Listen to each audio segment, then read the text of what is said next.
أنا لفت نظري فاكهة التنين بالبازار وحبيت أجيبها وأجربها. إذا حابين تعرفون رأيي فاكهة التنين تابعوا المقطع للأخير. هذا روتين يوم الاثنين قبل ما أنزل على سوريا بإذن الله بتركيا، إن شاء الله بإذن الله يعجبكم. السلام عليكم ورحمة الله وبركاته. الله يسعد لي أوقاتكم كل خير وحب وبركة. الحلو بتركيا عن جد، يعني على ما أعتقد كل تركيا عندهم البازارات، يعني كل منطقة إلها بازار، والبازار هذا حسب المنطقة. إذا المنطقة غنية أو منطقة عندهم، يعني عندهم البازار شيء أساسي. مثلا كل منطقة لها بازار. مثلا إحنا هون عندنا منطقتنا فيها كم بازار، مثلا بازار يوم الأربعاء، بازار يوم السبت. مثلا مال تبة فيها بازار يوم الاثنين، حبينا نروح على هذا البازار. صورتوا شغلات حلوة بالبازار، يعني البازار فيه كل شي يخطر على بالكم، الأجبان، الزيتون، الفواكه، الخضرة، الألبسة، الخبز، كل شي يخطر على بالكم في موجود بالبازار. كمان التراك، يعني غراض ما أعرف إذا غير المناطق في يعني. بس اسطنبول دائما هون أنا مثلا أول السبانخ، يعني البصل الأخضر بدينا صباحنا هاي موجودة عندهم بالصيف وبالشتاء. مثلا بالشتاء يكون باذنجان يبلش صباح القهوة عن جد. يعني الخضرة تبع الصيف موجودة الحمد لله. أنا دائما أنوي نية، أنوي نهار كله فرح وبهجة وحب وتقبل تسهيل وتيسير تمام نعم قدرة رب العالمين. نية عن جد من أول ما تفيقون من النوم، إنه هاي النية لهذا اليوم، تقولوا أنوي نهار كله فرح وبهجة وتقبل تسهيل وتيسير وتمام النعم قدرة رب العالمين. مثلا أي شي بدكم إياه باليوم، إنه مثلا بدك تنظف البيت، مثلا قولي أنوي أنظف البيت بكل سهولة يصير بأفضل احتمال. أو مثلا بدك تعملي شغلة معينة، يعني بدك تطلعي مشوار أو بدك تجيبي أغراض، يعني انووا النية ولا تتعلقون بالنية. يعني بس تعلقتم بالنية تصير بعد عنكم الأمور، يعني تتعرقل الشغلة، يصير أحداث ما تخطر على البال. من أبسط الأمور أنا عن جد نويت نية إنه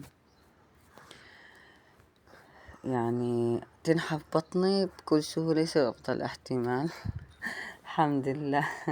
نحفت بطني بس ما وصلت للدرجة اللي بدي إن شاء الله توصل، بس الحمد لله. يعني اسناني كلها صارت توجعني عن جد وما عاد اقدر اكل يعني، وخففت الخبز لدرجة يعني مو كيفي غصب عن راسي، يعني نزل وزني ما زنت حالي بس نزل عن جد. يعني الواحد لما ينوي ينتبه على النية لما ينويها. دائما خلوا لكم عن جد دفتر نوايا، هذا خلوه عندكم بالبيت يعني، وقدر الإمكان ما حدا يشوفه بس أنتم. مثلا بدك تشتري غرض للبيت، مثلا بدك تشتري براد جديد أو بوتوكاز، دائما إنه مثلا قولي أنوي أمتلك. كلمة أمتلك قوليها، مو أشتري، أمتلك. مثلا أنوي أمتلك فرضا براد، انت تقولي المواصفات تبع البراد اللي بدك اياها بكل سهولة بكل يسر بأفضل احتمال. اي غرض بالبيت لما بدك اياه انوي وخلاص تركي النية، ودائما وابدا احمدوا ربكم على الشغل اللي عندكم بالبيت. تمام، عندك البراد زين، يعني مثلا عندك يا ماشي حالة قولي الحمد لله على البراد، اذكري هاي الشغلات اللي بالبراد. مثلا انت شكون مثلا قولي الحمد لله عن جد والله العظيم البراد نعمة عن جد يا رب. يعني أنا صار لي يمكن 15 أكثر من 15 يوم دون براد، يعني صرنا الأكل عن جد والله إنه بس لما نجوع نفكر بالأكل، يعني مثلا إنه بدنا ناكل شو أو شو بدنا ناكل، ما عاد يعني إنه نفس إنه مثلا نطبخ أو نفكر يا الله شو هي الطبخة. عن جد يعني البراد عن جد من أكبر النعم بالبيت، براد ولا أي شي بالبيت عن جد، خاصة الأدوات الكهربائية عن جد يعني. وانتم دائما عن جد الأدوات الكهربائية لما بدكم تمتلكون احرصوا ان تكون من التوب او من الموديل الزين او الشي يتحمل، يعني هذا انت جديد راح يضل عندك سنين يعني. دائما دائما اشتروا الجديد لا تشتروا المستعمل. احمدوا ربكم على الشغل بدكم اياها. الحمد لله. هلا انا راح اعمل شوي امتنان يعني على البيت اللي انا بيه. الحمد لله بيتي 3 غرف وصالون، الحمد لله كبير، له حوش، الحمد لله. بيتي قريب من حديقة، الحمد لله، قريب من جامع، الحمد لله، قريب مثلا من الهيكل، قريب مثلا من البي، من اليوزبير، يعني من الماركات اللي بدي اشتري منها، الحمد لله يعني. الحمد لله مثلا بيتي قريب من المواصلات، عندي الحمد لله جيران زينين، الحمد لله. كل هاي الأمور واحد يذكرها. هون أنا جبنا من البازار فاكهة التنين، وحبينا نجرب هاي الفاكهة يعني. بصراحة بصراحة عن جد طعمتها عادية، ما هي يعني ما لها طعمة يعني. لا, لا ما هي مثل حلوة حلوة حلوة أو حامضة أو بها، ما لها طعمة يعني. ما دائما سبحان الله، مثلا البطيخ سبحانك يا رب ما أطيبه. الدبشي، الفاكهة الصيف أو الفاكهة المشهورة أو المذكورة أكثر شي بالقرآن الكريم، عن جد يعني حيل طيبة.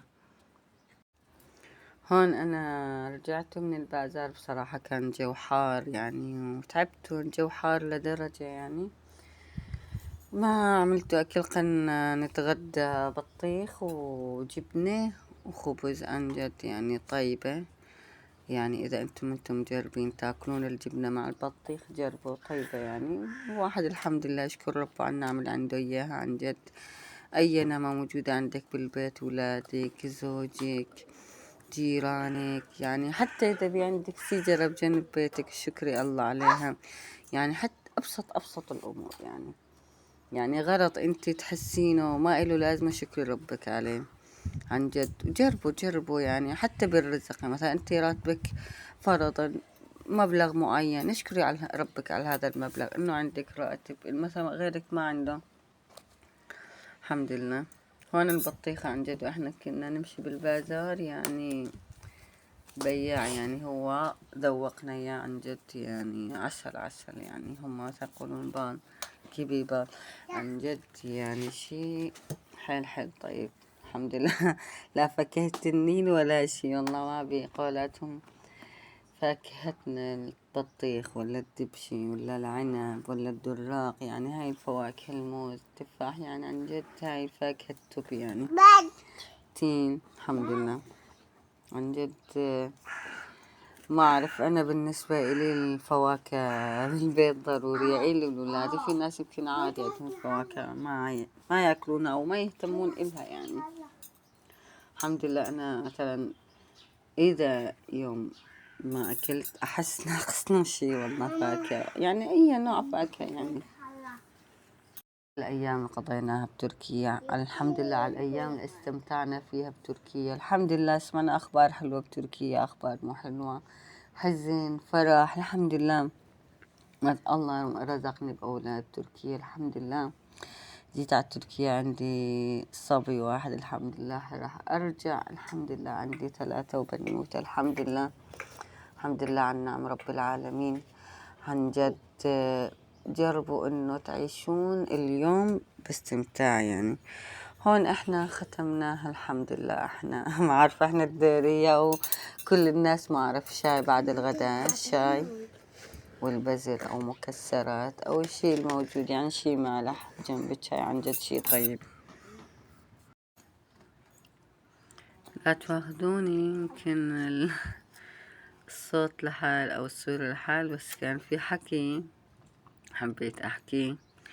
الحمد لله تغدينا بطيخ وجبنة، وهذا خبز من البازار حتى طيب عن جد. تركيا عندهم عن جد أنواع الخبز مشكلة يعني، مو نوع أو نوعين. الحمد لله. الحمد لله على النعم رب العالمين. لا تنسون الاشتراك بالقناة إذا أنتم أول مرة تشوفوني.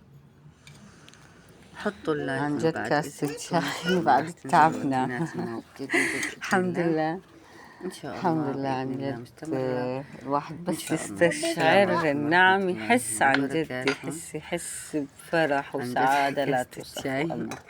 كاسة جربوا الشاي تعيشون يومكم شي يعني على كل العالم. نعمة الحمد لله. اتذكروها، احمدوا طبعا ربكم يحبون عليها. الشاي ويحبون الشاي الله عادي يسعد لي بالنسبة إياكم لهم. يا رب ويحفظكم، وشكرا كل الحمد حدا لله علق، أنا من الناس وشكرا اللي يحبون لحدا كل الشاي حدا شاهد ومطهر. الفيديو هذا الروتين عن جد الثاني. الواحد بس إن يقعد شاء في شي الله يشربه المساء جد في أنزل متعة، الروتين يعني يوم هي الثلاثاء أشياء لأن شي انقطعت بسيط عندي بس عن الشبكة جد وما متعة نزلته يعني. امبارح. الحمد يعني لله إنه اليوم إن شاء الواحد الله يلاقي روتيني المتعة الاثنين بأبسط الصبح، الأشياء. وبالليل راح الحمد أنزل لله. لكم روتين الثلاثاء.